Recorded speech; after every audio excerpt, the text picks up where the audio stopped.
কি হয়েছে দিদি আপনাদের? দাদা আমি এসেছি। হ্যাঁ, কি হয়েছে আপনাদের? আমার ছেলেটার লিভার ট্রান্সফার করতে হবে আপনার ছেলে? বয়স কত আপনার ছেলে? দেখুন স্যার 5 বছর বয়স। 5 বছর বয়স? লিভার ট্রান্সফার করতে আচ্ছা আচ্ছা। হবে। এখান থেকেও ডিসেম্বর মাসে ভীষণ পরিমাণে ব্লাড আসছিল, আচ্ছা। যে ব্লাড বন্ধ করা যাচ্ছিল না। ডাক্তাররা বলেছে যত তাড়াতাড়ি সম্ভব ওর লিভার ট্রান্সফার করুন, না হলে ওকে বাঁচানো যাবে না। আমার ছেলেটাকে এবার বাঁচান। আচ্ছা আচ্ছা। মানে কত বয়স কত আপনার ছেলে? 5 বছর বয়স। 5 বছর বয়স। বাবু কি নাম তোমার? সুমজিৎ। কি নাম দিদি আপনার? তাপসী পাল। আচ্ছা আচ্ছা।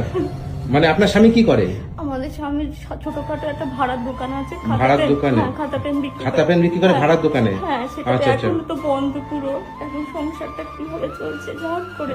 আপনি কি হন? আমিও ঠাকুমা। ঠাকুমা হন? আচ্ছা আচ্ছা। মানে এখন ডাক্তার কি বলেছে? ডাক্তার বলছে যত তাড়াতাড়ি সম্ভব ওর লিভার ট্রান্সফার করুন, লিভার ট্রান্সফার না করলে ওকে বাঁচানো যাবে না।